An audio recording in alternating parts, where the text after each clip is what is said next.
Hello and welcome to Myth Makers. Myth Makers is the podcast for fantasy fans and fantasy creatives, brought to you by the Oxford Centre for Fantasy.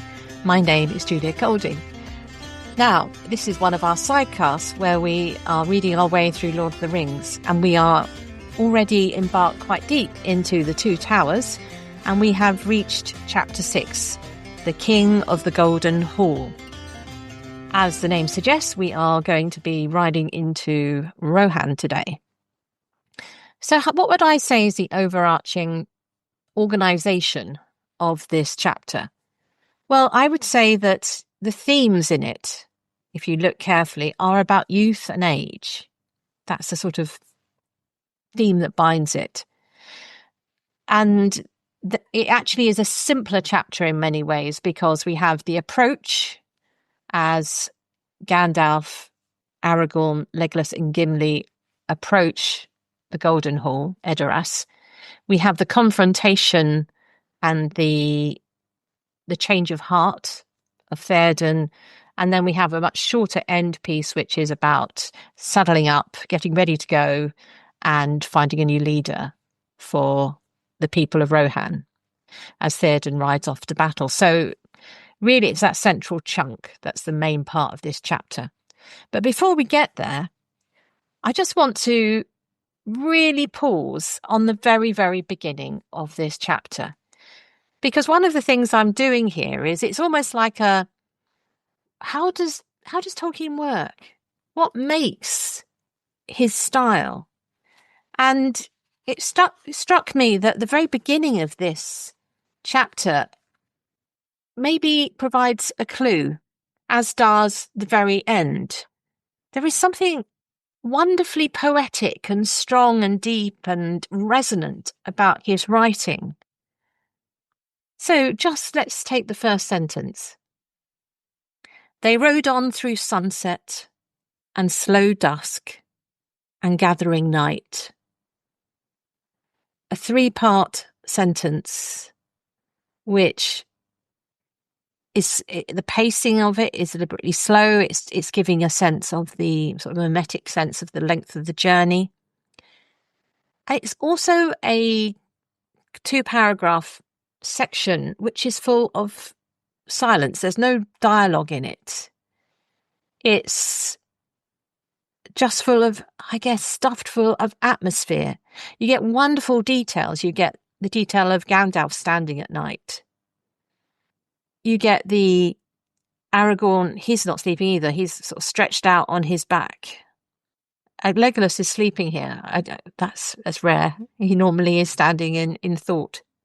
All was silent, and there was no sign or sound of living thing. The night was barred with long clouds fleeting on a chill wind when they arose again. Under the cold moon they went on once more, as swift as by the light of day. So it's very hard to sort of completely unpack this, because once you unpack it, you're left with a lot of bits.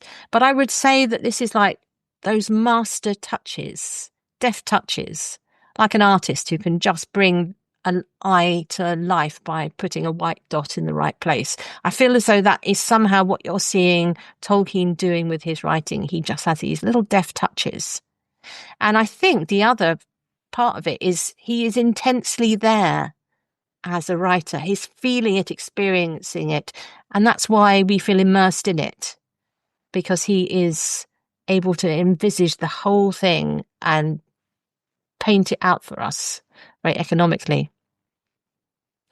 So we go on from that on the approach to Edoras, and here he does one of his clever things where he gives us the broad description of the sort of mountain range.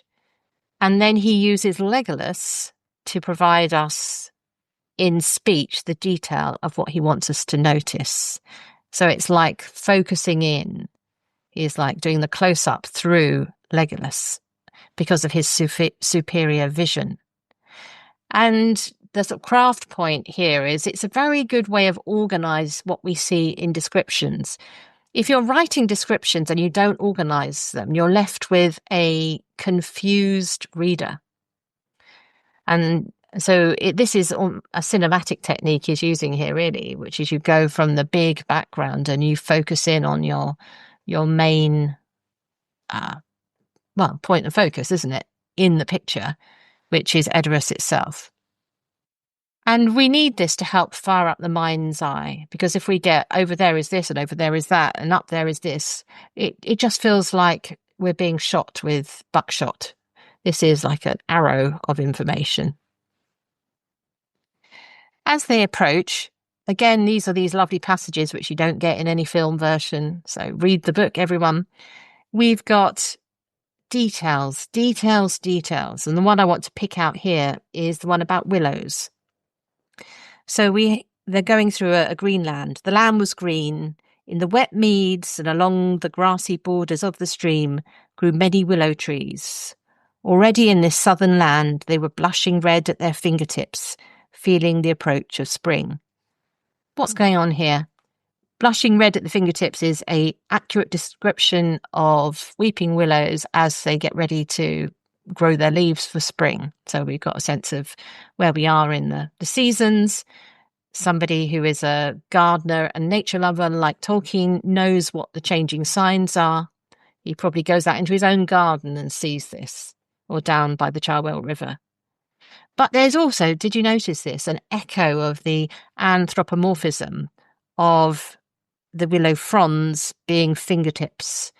And what does that remind us of? It reminds us of the Ents. It reminds us of Old Man Willow, this world where trees are charged with personality. So it's still there as a faint echo. Wonderful stuff.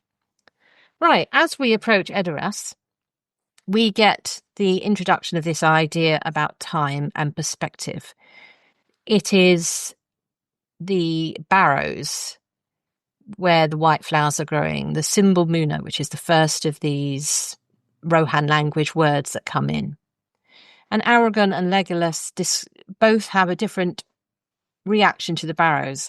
Aragorn is explaining how, in the mind of people of Rohan, these are ancient barrows in the landscape from generations after generations. Whereas for Legolas, that's 500 years, which is just the blink of an eye. And this is the beginning of this theme about how Rohan can be both ancient but also very young. And it picks up with the theme which in this chapter, which is basically a struggle, a debate between age and youth, as we will go on to see. Aragorn is inspired to introduce the first of the poems in this chapter. It's the one that starts, "Where now the horse and the rider?" This was used very effectively in the film. They realised this is a great poem. And I was interested to look into the history of this poem, thanks to the collected poems of Tolkien, which we now have. And in there, the editors say that this was composed probably for the first time in between February and summer of 1942. So think where we are in the terms of the World War. Things weren't going things weren't going that well. It was still a very dark time. And this first iteration focused much more on Eorl the Young, the founding father, shall we say, of the Rohan culture. But it also has echoes in it, and Tolkien talks about this in his letters, of the Wanderer and the tradition, which is an Old English poem, and the Latin tradition of ubi sunt, where is, or where are, those poems. So he's writing within a tradition, but he drafts away from that. By the third draft, which is what we've got here, and it's the one which he recorded in 1952, if you want to hear his own voice reading it. He's gone from having alliteration within the text, which was the Old English form of poetry, to having end rhymes. So he's created his own version of, the spirit of this poem. It's not a pastiche of The Wanderer. He's not translating The Wanderer at all, and he very much rejects that suggestion in his letter about this. It's been inspired, but he's gone and made his own thing. And the letter goes on to actually connect this particular poem to his greater theory of creativity. He says, I'm not recreating the wanderer. I am creating a poem. I am making my own version in my own world. So it's a little microcosm of his thought process. So it's worth lingering over and having a look at.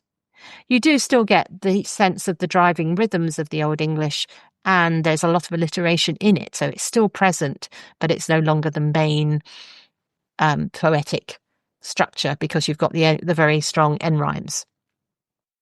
This idea of language and this poem, which Aragon is translating for us, continues on because the first confrontation with the first set of guards is all about language customs. We see here how Rohan has become very introverted. It's got its own sort of version of let's just concentrate on Rohan things and forget the rest of the world, which you see going on around the world today, unfortunately. And one of the things they do is that they won't speak to foreigners in the common tongue, but they use their own language. It's a kind of trap they're setting for people to come. And Aragon dispenses with it quickly because he has spent time there and he can speak the language fluently. And this enters into the theme about how do you see?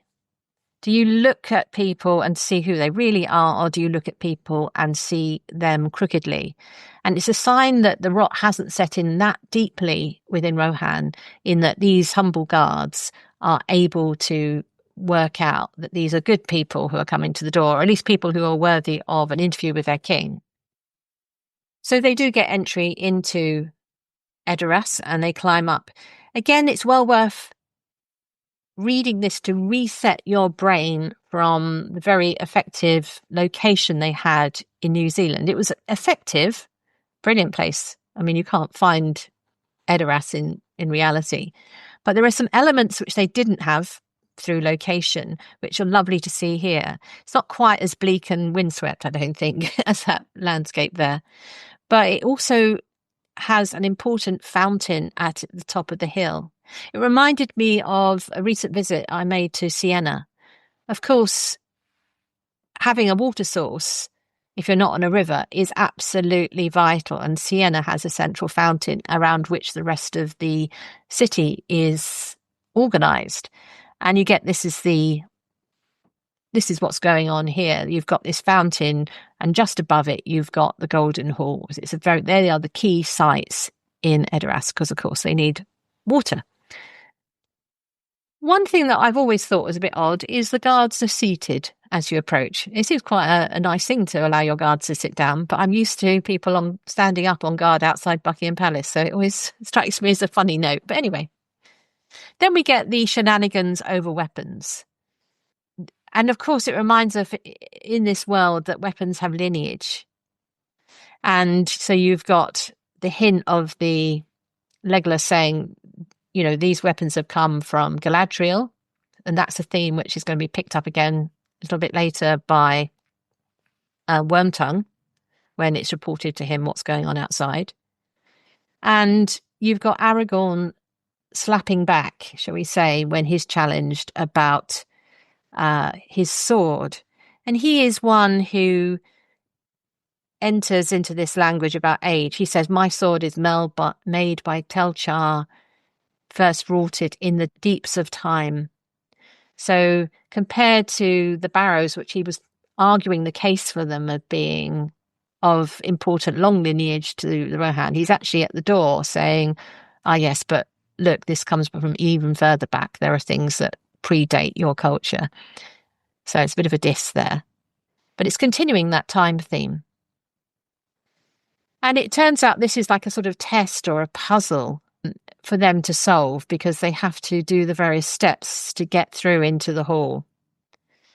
And while the most obvious weapons are surrendered, in a way, the visitors turn the courtesy of Harmer against him, and that they argue that the staff should be left. This sort of bartering at the gates of a place is a sort of well-known trope from stories, really. It's you have to get past the door ward, the gate. And so it's a sort of traditional exchange going on here. But we do see that Hummer isn't a dupe. He is actually using right judgment. In fact, he's far more important in this chapter, I realised as I reread it, than I had given him credit for, because he is actually doing this knowingly. He bends a rule because he's seeing straight. So we are now progressing inside the hall, which is beautifully described. And I get a sense that Tolkien absolutely loved describing the hall such as you would find in Beowulf and his favourite poems. So do read that. In my version, it's on page 116. He's just having huge fun imagining himself in these halls of kings from a kind of Old English world. And what we get at the far end is a triptych of 3 figures, all very important in this chapter. You've got the wizen, dwarfish, curled in on himself king. You've got the young, beautiful, stoic beauty of Éowyn. And you've got cunning, the heavy-lidded cunning of Wormtongue. And that's sort of purposely given a sort of moment here so that we can work out how the power is divided in this court. It's interesting or significant. You need to again ditch anything you've seen in the film, because Theoden here is much more, he has much more agency than the under a spell version of Bernard Hill. He is discourteous. He's been brainwashed by Wormtongue, and he is mouthing Wormtongue's words, but he's giving his own kingly spin on it. He is also a grief-stricken father, which we learn from Wormtongue, who rubs it in by saying that Theodred has died. Not news that necessarily the others would have known before coming into the room. And Wormtongue is quick to hand out titles. Lathspell, which is another of these old words, Rohan words, based on Old English. Ill news. So he's also, if you look at how he speaks, he does punch back. He's a very effective speaker. He's not so obviously a poor, terrible counsellor that you would immediately think, why does Theoden fall for him? He has his own dignity and sense of argument. And he also has a nasty turn of phrase, the spin doctor for the Rohan court. 3 ragged wanderers in grey, and you yourself the most beggar-like of the 4. So he's quite good at dishing it out. He also is the one to raise the term of Galadriel being the sorceress of the Golden Wood, which is obviously a red flag, particularly to Gimli, who's about to, take him on. And this is the point where Gandalf steps up. He chants a poem, which I couldn't find out anything. It's not in the collected works, so I assume it's just written for this purpose here. Hasn't got a longer lineage. But he chants this poem, which is a bit like a counterspell. And it's sort of summoning up the idea of Lorien in this place. And he then steps forward and claims his authority. And he speaks in a cold, clear voice. And he stands up, tall, casts aside his cloak. And it completely shifts the balance. It's as though he's been trying to work out or sort of feeling his way, and he thinks, right, enough of this. I'm here. Let's sort this out. And it's a great moment of release, because there is a slight worry that he's going to be thrown out on his ear. But no, he's much more powerful now. And there's a combination here of potentially magic, potentially weather arriving at the right moment, where there's flashes of light and a storm outside that comes from the east. So it could be a storm sent by Sauron, potentially.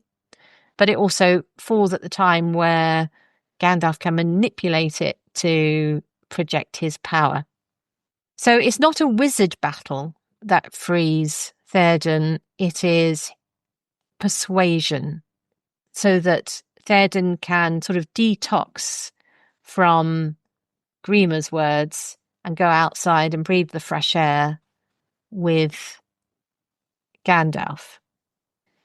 So it's actually, in some ways, there's more magic here because of this moment with the storm, but it's also less. There isn't a sense.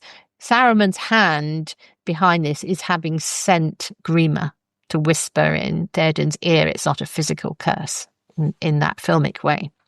I'm here on the job site with Dale, who's a framing contractor. Hey, good morning. Dale traded up to Geico Commercial Auto Insurance for all his business vehicles. We're here where he needs us most. Yep, they sure are. We make it easy for him to save on all his insurance needs, all in one place, with coverage that fits his business and bottom line. Oh, I shouldn't have looked down. It's all right. We're so far up here. Look at me. Take a deep breath. No, I'm good. So good. Get a commercial auto insurance quote today at geico.com and see how much you could save. It feels good to Geico. And Gandalf, this is another thing that characterizes this passage or this whole chapter, is lots of very wise sayings. There's often people exchange like proverbs, really. And Gandalf's one here, he says, the wise speak only of what they know. A witless worm have you become. Therefore be silent and keep your forked tongue behind your teeth. And this is like a tipping point. After this, the characterization of Grima Wormtongue becomes more and more serpent-like. Note here also, there is a moment to set up the Arwen-Aragorn unrequited love story, because we get a longer description of Arwen. She's just been briefly mentioned. But the paragraph written by copy, which is at the bottom of page 119, sets up the main things we know about her. We hear her name, Éowyn's sister-daughter. The woman turned and went slowly into the house. As she passed the doors, she turned and looked back. Grave and thoughtful was her glance as she looked on the king with cool pity in her eyes. Pity is incredibly important in Tolkien. We'll see another moment of pity. And of course, there's that famous pity it was that stayed his hand that's decisive about Gollum. But she's got a coolness to her as well. So she has compassion, but she's also this hint of steel. Very fair was her face, and her long hair was like a river of gold. So she is white and gold, like the hall, which has a golden roof. She has golden hair. Slender and tall she was in her white robe girt with silver, but strong she seemed and stern as steel. A daughter of kings. And then we get the kind of drumbeat of thus Aragorn for the first time in the full light of day beheld Éowyn, Lady of Rohan, and thought her fair, fair and cold, like a morning of pale spring that is not yet come to womanhood. And she now was suddenly aware of him, tall heir of kings, wise with many winters, grey-cloaked, hiding a power that yet she felt. For a moment still as stone she stood, then turning swiftly she was gone. So this is one of the themes of youth and age. So she's like pale spring, not yet come to womanhood, and Aragorn, wise with many winters. It's obviously that coldness in her is what needs to melt, and it takes a Faramir to melt it, not an Aragorn. So the next section is the discussion between Gandalf and Théoden about the times. It's full of wonderful poetry. The language is almost like it could be in a poem. You could imagine this as a narrative verse drama, this scene. Théoden says things like, "Dark have been my dreams of late." I think that's a line that made it into a film. And if we're thinking of this being written in 1942, then it's very applicable to the sort of perspective of the British at this point in the war. It's been a very dark dream with the Blitz and the defeat in the Dunkirk evacuation of the troops, the loss of mainland Europe. But we also get here a sense of Théoden's wit. So when the king calls for Aylmer, the king sends Harmer, who was the one who allowed the staff into the audience chamber. And he says, the guilty shall bring the guilty to judgment, with a twinkle in his eye. So we're getting to see the full grandfatherly humour that is Theoden, as well as his dignity. We also have in this chapter other forms of... This is one of those chapters which is stuff full of highfalutin language, because Gandalf is saying things like, verily that way lies our hope, where sits our greatest fear. So he's full of this very dignified language of courts and kings. We don't really leave that behind until we have a brief scene a little bit later on with Legolas and Gimli getting ready to leave. And then Gimli starts saying, a bit like he's in the place of the hobbits. He's the one who brings it down to the ground by saying, we better get on with it kind of language. But we're still in this court and king language. Also, this is the second use in this chapter of Legolas's superior sight, because whilst Gandalf is talking about where their hope lies, there's this sentence that goes, it seemed to Legolas, as he strained his far-seeing eyes, that he caught a glint of white. Far away, perchance the sun twinkled on a pinnacle of the Tower of Guard. And further still, endlessly remote and yet a present threat, there was a tiny tongue of flame. What we're seeing there is Minas Tirith and Mount Doom. So we can get the sense of the landscape in which the final acts of this drama are going to be played out over the next book and a half. So I mentioned that we have a youth and age theme running through this chapter. It comes to a head when Aylmer comes in, because he is the young man offering allegiance to the old man. Aylmer coming forward and offering his allegiance, an act which is copied by all the other warriors during this chapter, reasserts the ancient king at the top and the youth coming to support and to take over. And this is take over when the time comes, because he's named as heir. But we also get Wormtongue trying to use that youth and age to unpick it. That's what he's been doing. He's been saying, you're too old for all of this. And that is his argument. He's saying, you must, put your feet up. They're trying to lure you to your death. That's the kind of poison. You can see how he's been feeding this poison to Theoden.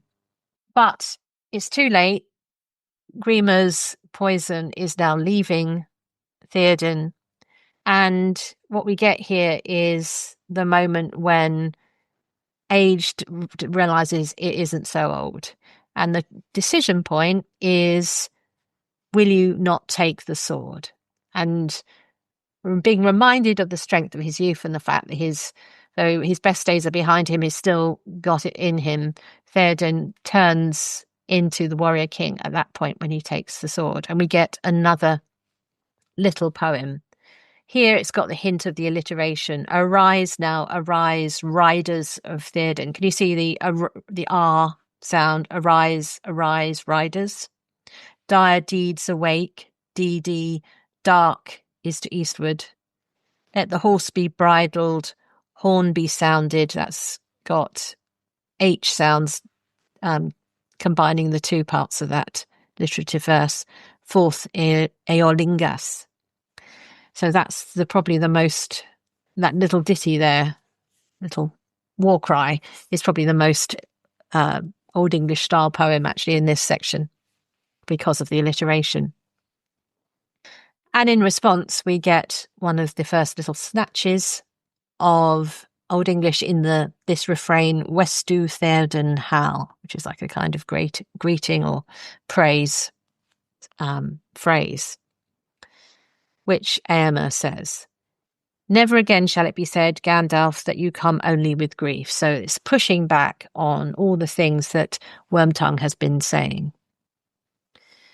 Things speed up now. I mean, there is a break for something to eat, but what is speeding up here is now things have been reversed. We start putting things right. So Gandalf lays out the plan, and it's very quickly and deftly done. We've got to deal with Saruman. We've got to take the civilians to safety, and then we've got to fight the next battle. That's really the story. There we go. Aragorn sort of says that we're coming too, and he gives the three friends a nice sort of warlike name: axe, sword, and bow. They stand in with their different weapon types. And then we get the question, well, Theoden isn't going to sit at home anymore, even though that's what Gandalf is expecting. But we're left with the problem about, well, who's going to reign in his stead if he goes off to war? And there is no immediate answer given. It's at this point where Theoden summons his counsellor. I mentioned how Grima's sort of status descends and goes from man-like to serpent-like in this chapter. And here he's pulled out into the sunlight. So when you see him straight, he blinks in the sunlight like some kind of cavern-dwelling, rock-dwelling creature. He seems less and less impressive. So in the shadows, he thrives. And then there's all these little touches about he may have stolen from people and so on. And he is trying to produce the same effect on Theoden by repeating his counsel that people are trying to do him ill by making him active. But Theoden has now escaped that sort of counsel. If this is bewitchment, it seems to me more wholesome than your whispering. So I prefer their version of the truth than yours. And it's very clear here that it's by their choices that you know a person, not by their words. And he's given the chance to go to battle with his lord, but he actually is most interested in what happens to the treasure. Gandalf again cuts through the faff, shall we say, by making everybody see what's really going on here. He says, down snake, and he exposes the fact that Grima has not been an ordinary man of Rohan. He's been in the pay of Saruman. It's the first time this is exposed to daylight, and he's been after Erwin, which Éomer had known but not been able to do anything about. Wormtongue is roundly defeated in this debate, and it's notable here that Gandalf still counsels pity. It is that quality which Gandalf keeps injecting into this world. He says, once it was a man, though it's like a snake now, once it was a man. Similar thing he says about Gollum, once it was a hobbit-like creature. So I don't think people have mentioned this as much, but that decision to spare Grima here actually has two important benefits down the line. One is the Palantir is thrown out of the window. It's a mixed blessing, but it turns out to be for the best. And the other is it means that the hobbits don't have to kill Saruman, because Grima does it for the hobbits at the very, very end of the story. So pity does have these unexpected benefits or workings out in this world. I was interested to notice this time that Gandalf is interesting here in the descent of Saruman. He says, yeah, he was your friend once, but his heart grew colder. So it's interesting here to see Saruman over time moving colder and colder and colder. There is a Hamlet echo here as well, if you're noticing, because he talks about how Wormtongue whispering in your ear, poisoning your thoughts. Hamlet's father died because poison was dropped in his ear. And there is a sort of Hamlet feel here, with Éomer being the young king in waiting and Theoden being the king who was practically on his deathbed at this point. But it doesn't take the Hamlet direction to tragedy. It does the Tolkien eucatastrophe, where there's a happy turn and Theoden actually rejects the poison and rides into battle. And here we get, as a result, when they're talking about looking correctly at the young people who may have been quite rash in how they express their feelings. I think that's the sort of feel Emma hadn't been that diplomatic. Theoden says, faithful heart may have a froward tongue. That has a feeling of an old saying. And Gandalf counters that with, to crooked eyes, truth may wear a wry face. So after this exchange and the appointment of Éomer as his heir, we get some gift giving and some arming for war. So it's notable here that Shadowfax is given because Gandalf said it was only lent before, though everybody knows it's already, it's gone far out of Theoden's control. And then we get the arming for war, where they get those who haven't come with armor get given some appropriate gear. And then we get a little bit of a change of tone here because we get Gimli joking that sooner would I bear a horse than be borne by one, because his shield has a horse on it. So there's a sort of lightening of the tone here as the preparations happen for war. We get Aragorn having another moment with Éowyn. There's 3 moments in this chapter because there isn't actually much time for Éowyn and Aragorn, so each one has to be used to the maximum. You get the sense that Aragorn knows things are going awry. She offers him the cup. Actually, this was done extremely well in the film. I think it's in the extended edition, but the look that Éowyn gives Aragorn at this moment is perfect for this. And the answer here, when he takes the cup, his face was now troubled and he did not smile. He knows there is trouble brewing there because the young woman who's never met a king before, or somebody of Aragorn's stature, of course she's going to fall in love. Can't blame her. Right, so now remember I said that Hama is incredibly powerful in this chapter. Not only did he decide about the staff, but he also gets to appoint who rules in Theoden's stead, because he is the one who says that they only trust in the House of Earl, and that means Éowyn should take her place, leading the civilians to safety. So good old Hama. Unfortunately, he doesn't make it through the in total war, but he's pulling his weight here. One of those enjoyable minor characters in Tolkien's world. And Éowyn now appears mail-clad, so we're getting little hints of where her story is going to go. She is definitely the warrior maiden, not a bureaucrat organising an evacuation. And now we get ready to go. There's some little touches here, like how Tolkien describes very deftly what the gathered hordes of the cavalry looked like. He says their spears were like a springing wood. The idea of a new wood of saplings all springing up, too many to count. You also get a little refrain here. Tolkien is very good at remembering all his plot little moments and threads, because we get Gimli and Éomer talking about the words they had about Galadriel, and that's a theme that goes all the way on to the end of the book. And then we get the last moment as they ride out. I love these moments of departure with Rohan, just the sort of energy that they have. And the energy here is given by Gandalf throwing aside his hat and his cloak and leaping upon Shadowfax. And Aragorn gives the cry, "Behold the White Rider." And that sort of war cry is how they leave. They all gallop away.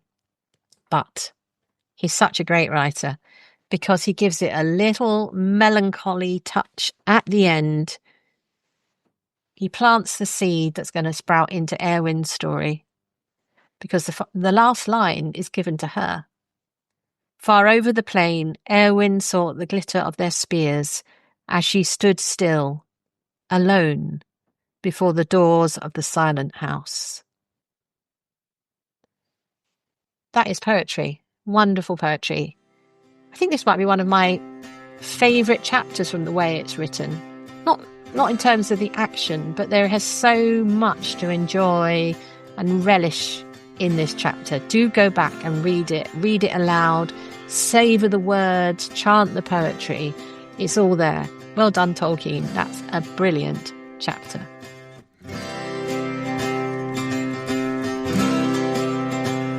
Thanks for listening to Mythmakers Podcast, brought to you by the Oxford Centre for Fantasy. Visit oxfordcenterforfantasy.org to join in the fun. Find out about our online courses, in-person stays in Oxford, plus visit our shop for great gifts. Tell a friend and subscribe wherever you find your favourite podcasts worldwide.